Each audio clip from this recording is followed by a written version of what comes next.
Bonjour, bienvenue sur le plateau d'Informatic News, à notre rendez-vous l'invité de la semaine, qui reçoit les responsables des acteurs IT présents en France. Et cette semaine, nous avons le plaisir de recevoir Patrick Cazon, qui est directeur général de Sigfox France. Patrick Cazon, bonjour. Bonjour. Alors, vous savez, on commence toujours cet entretien par un événement ou une tendance qui aurait pu vous marquer. Hein, donc un événement, évidemment, dans notre secteur, le secteur de l'IT au sens large des technologies. Est-ce qu'il y a un événement qui a pu attirer votre attention ces derniers temps ? Écoutez, la semaine dernière, j'ai vu que la Commission européenne avait légiféré sur le fait que les pays avaient la possibilité d'exclure, notamment pour la 5G et la partie télécom, des fournisseurs de technologie. La question que je me pose, moi, c'est que est-ce qu'on ne pourrait pas faire la même chose dans le monde de l'Internet des objets, mais pour essayer de défendre, en tout cas, la technologie Sigfox, puisqu'aujourd'hui, on est un des leaders mondiaux dans l'Internet des objets, et on pense que c'est une technologie d'avenir. Quand on voit que les gros mastodontes aujourd'hui du marché sont soit les Américains, soit les Chinois, dans des domaines où ils ont pris des avances phénoménales par rapport à ce qu'on peut faire, que ce soit dans le monde télécom pour les Chinois, ou dans le monde du cloud en général. Du cloud en général pour les Américains.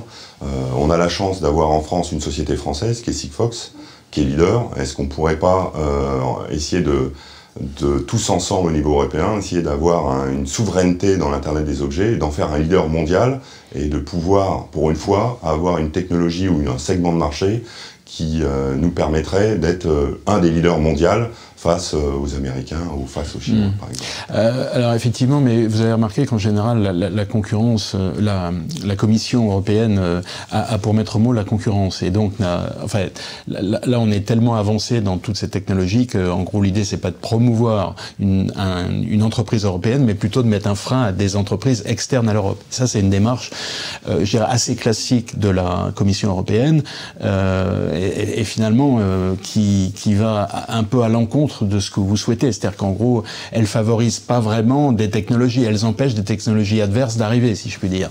Est-ce que ça, c'est pas finalement une approche un peu critiquable ? Oui, alors effectivement, pour moi, la communauté européenne doit faire en sorte d'aider tous les pays européens à émerger face à la concurrence. Donc c'est vrai qu'ils poussent pour une concurrence libre, et en même temps, comme vous le dites, c'est un paradoxe, ils essayent de bloquer des sociétés extérieures ou permettent à des pays de bloquer ces sociétés extérieures. Est-ce qu'on ne pourrait pas réfléchir à dire, plutôt que bloquer, essayons de faire sortir des champions, que ce soit en France, que ce soit en Angleterre, que ce soit en Angleterre plus maintenant, mais en Allemagne ou en Espagne, pour essayer de faire ressortir ça. Ça sera peut-être même plus positif que de dire on va fermer notre marché, ouvrons-le et essayons d'aider des sociétés telles que Sigfox à émerger encore plus rapidement. Écoutez, je ne sais pas si votre appel ira jusqu'à la Commission, mais enfin, en tout cas, on l'espère. Alors, on va parler évidemment de Sigfox. Donc, Sigfox, on vous présente assez... c'est une société qui est connue de nos DSI. Je ne sais pas s'il y en a beaucoup qui utilisent vos solutions, mais en tout cas, on vous présente souvent comme un opérateur de télécom de réseau bas débit. Alors d'ailleurs, quand on dit réseau bas débit, on a l'impression que c'est vraiment c'est un côté un peu péjoratif, mais en gros, l'idée, c'est d'un réseau qui soit adapté à l'Internet des objets. C'est plutôt ça qu'il faudrait dire. Une société qui a été créée en 2009 dans la banlieue de Toulouse, à la Beige. Donc ça, c'est particulier. Enfin, c'est significatif. À peu près 400 personnes. L'ordre de grandeur, parce que vous communiquez pas de chiffres, c'est 100 millions d'euros, on va dire, le chiffre d'affaires. Est-ce que ça, c'est une présentation qui correspond à peu près à la réalité de Sigfox aujourd'hui? Oui, absolument. Donc, on a été les précurseurs, puisque la société a été créée en 2010, pour créer un réseau bas débit, effectivement. Donc, ça peut être vu comme péjoratif. Et puis, pour ceux qui nous regardent, les gens de l'informatique, on peut dire bas débit. Bas débit, c'est 100 bits par seconde, donc c'est encore même moins rapide que les premières liaisons ADSL, qui a pu exister il y a quelques années.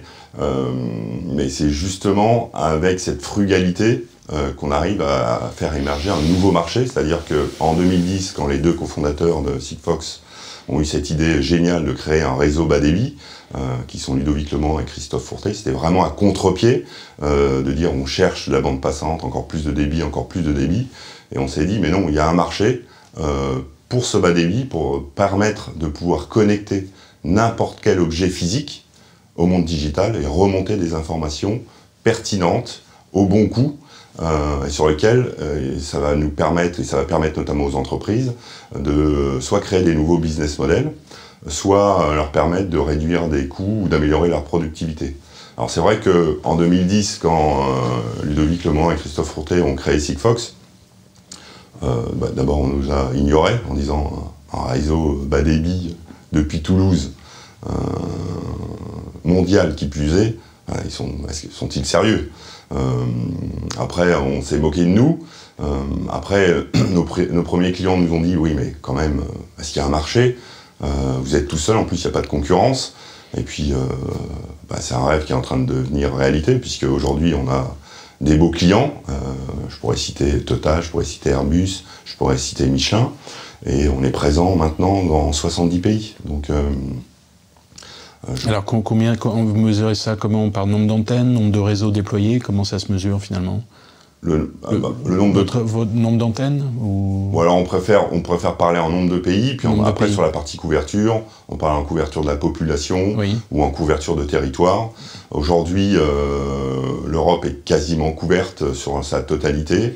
Donc ça veut dire, pour être clair, vous avez suffisamment d'antennes en Europe pour couvrir la totalité du continent avec votre réseau bas débit. C'est ça ce que ça veut dire? Exactement. D'accord. Donc pour vous donner une comparaison, et puis peut-être aussi pour aider les personnes qui nous regardent aujourd'hui, un opérateur téléphonique classique mobile, c'est environ entre 20 et 25 000 antennes pour couvrir un territoire comme la France. Mmh. Aujourd'hui, on couvre la France, 92% de la population, à peu près 83% du territoire national, avec 2500 antennes, pour vous donner un ordre d'idée. On voit tous les antennes GSM classiques de nos opérateurs sur les bords d'autoroute. C'est quand même une infrastructure génie civil qui est très importante, très gourmande en énergie. Mmh. Nous, c'est des antennes qui sont... Et très coûteuses. Et très coûteuses. Nous, c'est des antennes qui sont grandes comme une box, avec une petite antenne de 70 cm, et qui consomment 30 watts. Donc ça veut dire qu'on est capable de couvrir un territoire comme la France, avec une consommation et un coût de déploiement, une consommation énergétique très faible. Donc en termes de génie civil, parce que finalement c'est souvent ce qui coûte très cher dans tous ces déploiements de réseau, quel que soit le type de réseau d'ailleurs. Alors il y a effectivement le coût du déploiement de génie civil, mais il y a le coût de la consommation. Après. Donc je pense que les opérateurs classiques traditionnels, c'est quand même quelques pourcents des dépenses énergétiques d'un pays comme la France. Hein, donc c'est quand même pas neutre. Très bien. Finalement, quand vous avez utilisé le mot frugalité, et bon, pour bien enlever ce côté péjoratif quand on parle de bas débit, en fait, cette frugalité correspond à la nécessité qu'ont ces objets connectés dans l'envoi de messages qui sont des messages très simples et qui représentent que quelques octets, voire quelques kilooctets. C'est bien ça? Effectivement. L'ancêtre de l'IoT, c'était, je ne sais pas si vous vous souvenez, le machine-to-machine, oui, un marché qui n'a jamais décollé. Et pourquoi il n'a jamais décollé? Parce que les technologies existaient. On est capable de remonter des informations en utilisant des technologies de l'époque qui étaient les technologies GSM, technologies Wi-Fi ou réseau privé. Mais pourquoi ça n'avait jamais déployé? Tout simplement parce que ça coûtait cher en énergie, il fallait un objet qui soit alimenté électriquement. Ça coûtait cher tout simplement parce qu'on dépendait d'une infrastructure, donc il fallait mettre une carte SIM. Ça coûtait cher parce que il fallait faire un objet qui est quand même relativement élevé quand on veut faire du Wi-Fi ou qu'on veut faire du GSM. Donc tout ça fait qu'il n'y avait pas de retour sur investissement et qu'il n'y avait pas donc de business model associé. Et donc c'est là où la vision de Ludovic Lemans et Christophe Fourtet a été percutante. C'est de dire, ok, pourquoi ça n'a jamais décollé? Parce qu'aujourd'hui, on n'a pas une technologie qui permet de mettre un capteur qui a la capacité de pouvoir durer entre 5 et 8 ans, c'est ce que nous demandent aujourd'hui les clients, donc avec une batterie qui permet de durer 8 ans, qui consomme très peu d'énergie, qui est facile à mettre en œuvre, et qui n'a pas besoin d'appairage. Aujourd'hui, avec toutes les technologies qui existent aujourd'hui, vous êtes obligé d'appairer. Réseau Wi-Fi, vous êtes obligé de vous connecter. Réseau SIM, même sur les cartes virtualisées, vous êtes obligé de les appairer. Donc c'est vraiment une technologie qui est complètement différente de toutes les technologies télécom, de ce qu'on nous a appris dans les écoles d'ingénieurs sur la partie télécom, où l'objet dépend de l'antenne. C'est-à-dire que n'importe quelle technologie aujourd'hui radio, si on prend un téléphone GSM, même quand on n'appelle pas, même quand ils sont posés sur notre bureau, ils communiquent en permanence avec l'antenne. Donc tout ça pour cette question de frugalité, de dire l'objet, lui, n'émet que quand c'est nécessaire, en fonction de comment on l'a programmé, soit sur un événement, soit de manière régulière, soit les deux, il émet, et l'intelligence est dans le réseau, qui écoute en permanence, et qui remonte cette information. Donc ça nous permet de collecter une information qui coûte très peu cher, avec une donnée qui est pertinente, et avec des objets qui peuvent durer plusieurs années.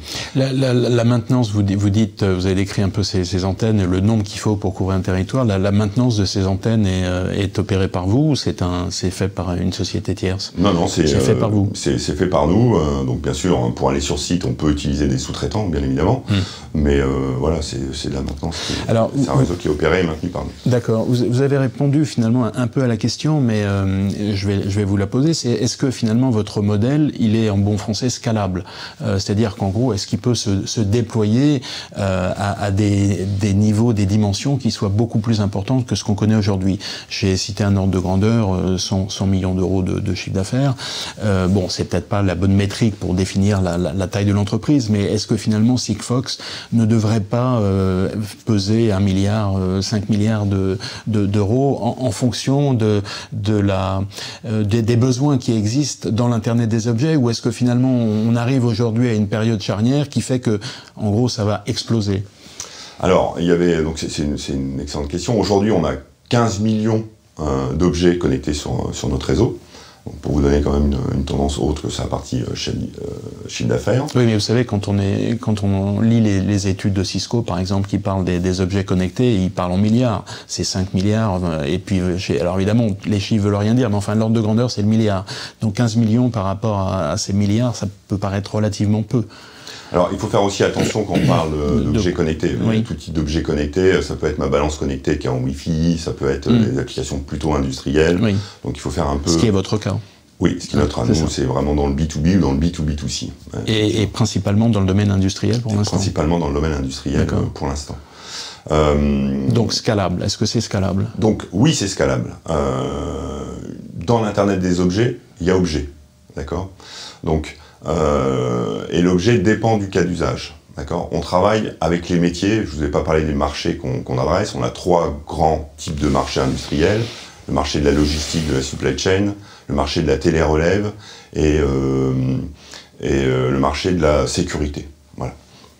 Donc, il y avait un premier frein qui était le coût du capteur. Quand on parle de supply chain, c'est traçabilité, tracking. D'accord. Il y a 5 ans, un tracker Sigfox, on était aux alentours de 150 €, 200 €. Aujourd'hui, un tracker Sigfox, on est à moins de 20 €. D'accord. Donc déjà, le coût du tracker, puisque plus on va faire d'objets, plus le coût marginal va baisser. Donc c'est aussi quelque chose qui va révéler, qui va augmenter. Et on travaille aujourd'hui avec une société comme Alps, par exemple, qui fait des trackers qui sont robustes, qui sont garantis sur la durée, parce que nos clients, ce qu'ils nous demandent aussi, c'est d'avoir des capteurs qui sont des capteurs de classe industrielle, certifiés, avec une maintenance, une garantie, et qui peuvent fonctionner partout dans le monde. Ça, c'est un premier élément, mais un des freins aussi sur lesquels on peut se poser légitimement la question, mais pourquoi ça n'a pas explosé comme ça aurait pu exploser, vous parliez de Cisco par exemple sur la partie télécom, je veux faire un réseau VPN à l'international, je me pose pas de questions, je mets un routeur, les routeurs je peux les acheter chez Cisco ou chez un de leurs concurrents de Cisco, c'est sur étagère, c'est assez simple. Je suis sur un opérateur téléphonique, j'achète un portable GSM, je peux en acheter partout. Là on parle d'industrie, de B2B. Les trackers que je vais mettre pour faire du tracking de containers maritimes vont être différents d'un tracker que je vais mettre pour Airbus par exemple pour traquer les containers. Donc il y a la partie design, conception de l'objet qui dépend énormément du métier, de comment on le fait. Donc c'est vrai qu'on ne peut pas acheter, donc il y a bien sûr des trackers génériques qui existent, mais il y a toujours une validation, il y a toujours une partie firmware à l'intérieur de l'objet qu'on est obligé d'adapter. Donc tout ça, ce sont des éléments que les entreprises n'avaient pas forcément anticipé en disant ben voilà, il y a un réseau qui existe, j'ai telle fonctionnalité ou j'ai tel besoin à faire, je vais acheter quelque chose sur étagère qui est tout fait. Non, parce que c'est très dépendant du cas d'usage.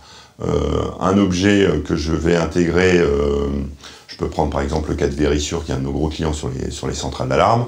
C'était facile à intégrer, c'était un objet centrale d'alarme qui existait, sur lequel ils ont des compétences électroniques. Ça a été assez simple pour nous de le faire en intégrant un firmware.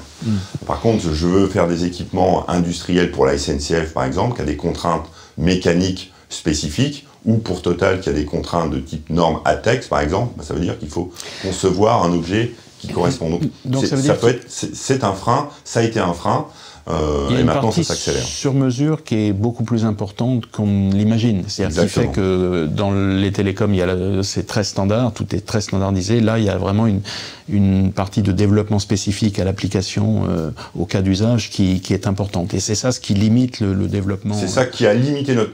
qui a limité. J'aime pas dire trop sur mesure, parce que du coup... les personnes qui nous regardent vont dire ah oui, c'est quand même très complexe, etc. C'est effectivement une complexité qu'on a eue au début de ce marché. Maintenant, on a un écosystème de plus de 600 partenaires qui sont capables d'accompagner des gens dans l'électronique ou de faire des objets designés de manière classique. Donc, on a réussi à bien réduire ce temps de conception. Il y a encore quelques années, ça pouvait prendre parfois 2 ans. Aujourd'hui, on va dire qu'entre 6 et 9 mois, on arrive à faire un objet industriel qui correspond aux attentes de nos clients.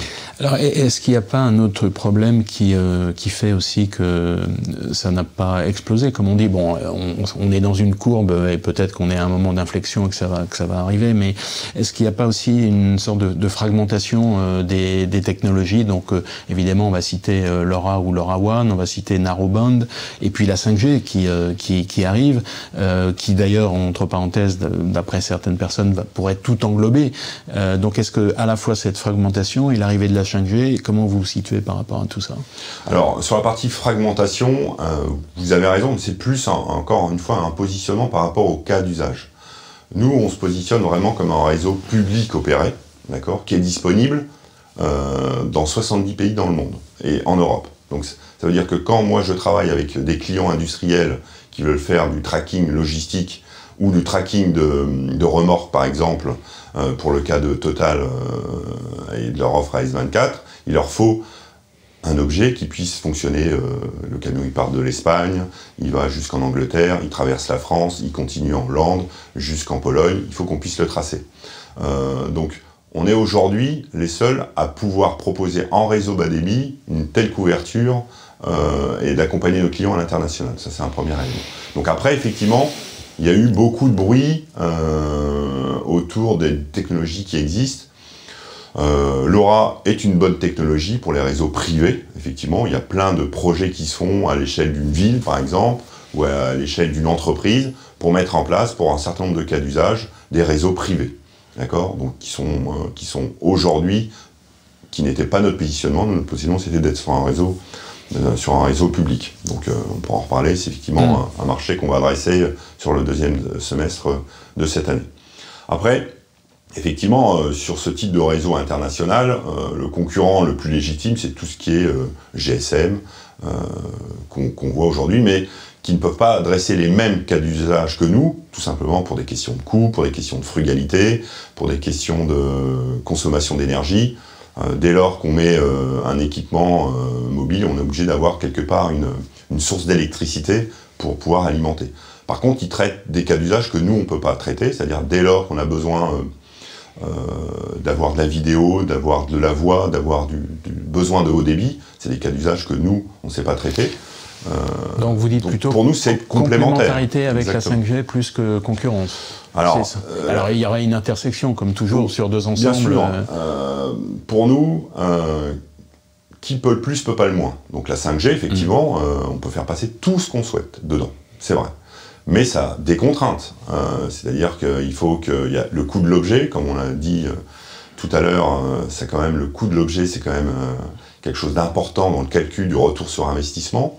Il y a la consommation électrique, donc la 5G va quand même consommer plus que des réseaux bas débit.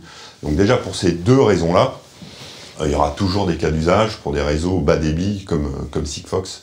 Et donc pour nous, on est plus complémentaires en fonction des cas d'usage, voire même, on a même des cas d'usage qui mixent des technologies. Avec du GSM et du Sigfox. Donc finalement, d'un certain point de vue, enfin de votre point de vue, plutôt presque avoir un effet d'entraînement qu'au contraire un effet pour vous freiner dans votre développement. Vous voyez comme ça? Oui, pour nous, encore une fois, on nous a souvent mis en concurrence des opérateurs traditionnels. On a toujours dit que nous, on n'était pas en concurrence d'eux, mais on était complètement complémentaires.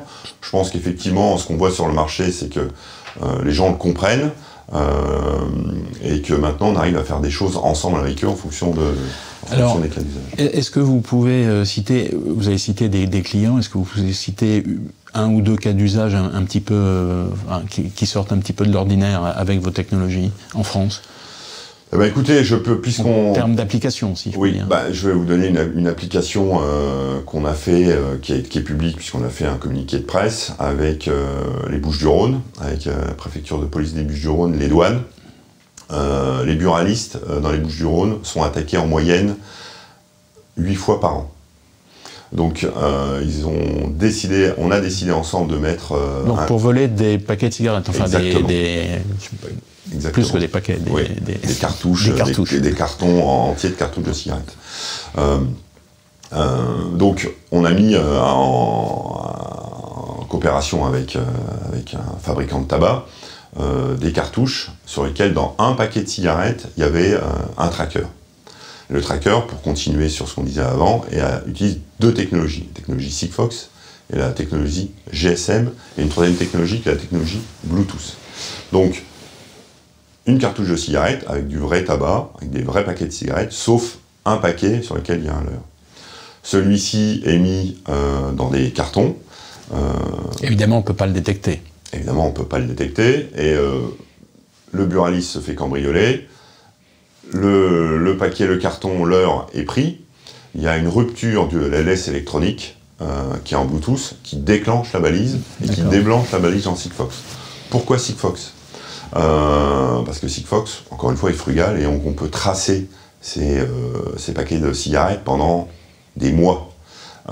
Donc, sachant qu'il y a toujours des contre-mesures, donc c'est des trackers qui peuvent être brouillés, mais Sigfox est très difficile à brouiller. Donc il y a toujours cette remontée GPS qui se fait. Souvent, ils cachent ça dans des -4, -5 sous-sol pendant des semaines, voire des mois, au cas où il y a un tracker, parce qu'ils savent que la batterie va se décharger, et ils ressortent.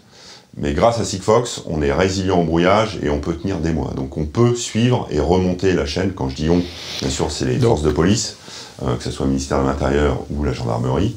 Et puis après, dès lors qu'on veut mettre une opération en place et le suivre en temps réel, on demande au tracker de passer en GSM, parce que notre réseau est bidirectionnel, et ça permet de suivre très rapidement, mais là, avec le GSM, du coup, on n'a plus que quelques heures de batterie. Donc ça veut dire que, finalement, voler des cigarettes, ça va être aussi compliqué que voler des tableaux très, très connus, et puis en tout cas, ça va être un investissement à long terme, parce qu'on ne pourra pas les revendre avant longtemps. Oui, en tout cas... il faut qu'ils se méfient. Alors, dernier point, vous l'avez déjà un petit peu abordé, mais vous avez dit que vous étiez lancé dans un réseau public et vous avez fait récemment une annonce à Singapour, je crois que c'est à votre conférence Connect, que vous alliez vous lancer, comme vous disiez pour le cas de Laura, dans des réseaux privés. Est-ce que vous pouvez expliquer quelle est la raison finalement c'est pas un changement de pied, mais de cette extension de votre stratégie? Disons que c'est une vision qu'on a depuis un certain temps, c'est quelque chose qui est construit. On savait qu'on voulait se focaliser sur le déploiement du réseau public opéré, et de se focaliser, sur le déploiement, 2, sur trouver des cas d'usage, et montrer au marché qu'effectivement il y avait une valeur. Encore une fois, je pense qu'aujourd'hui, avec les 70 pays et les 1500 clients que nous avons en France, peut se targuer que ce premier jalon a été mis en place. Il se trouve effectivement que beaucoup de sociétés, voire de collectivités, souhaitent mettre en place des réseaux privés pour faire leur propre réseau bas débit, j'ai envie de dire, à l'échelle d'une ville, à l'échelle d'une collectivité. Et ce marché était coopté, était pris notamment par plein de technologies qui existent. Il y a plein de technologies réseaux privés qui existent, qui sont mis en place soit dans chez des industries ou des entrepôts, soit à l'échelle d'une ville. L'Aura est un exemple, par exemple, d'un réseau privé. Donc c'est quelque chose que nous, on veut adresser à travers plutôt une vente indirecte, à travers des installateurs, parce que les installateurs, ça leur permet aussi de vivre, de pouvoir conseiller ces mairies, ces collectivités, ces entreprises, de pouvoir faire du radio-planning, de pouvoir installer ces antennes et répondre à des besoins propres pour des raisons de sécurité ou pour des raisons qu'ils souhaitent manager eux-mêmes ça. Mais là, le grand plus que nous on a, c'est qu'ils pourront avoir le meilleur des deux mondes. C'est-à-dire que, admettons qu'il y a une mairie qui souhaite mettre des capteurs pour voir les crues, par exemple, ou pour pouvoir sécuriser un château d'eau ou un gymnase, très bien, il peut le faire en réseau privé à l'échelle d'une ville, mais si demain, il souhaite pouvoir suivre, je ne sais pas, le transfert d'un équipement particulier d'une mairie à un site ailleurs que son il pourra utiliser le réseau public. Il pourra utiliser le réseau public. Finalement, l'idée du cloud public, cloud privé, cloud hybride se transpose également à l'Internet des objets. Il n'y a pas de raison, d'ailleurs, le contraire a été surprenant. Exactement. Très bien. Bah, écoutez, on va en rester là-dessus. En tout cas, on a fait un tour assez complet. Patrick Cazon, merci beaucoup. Merci à vous de votre attention.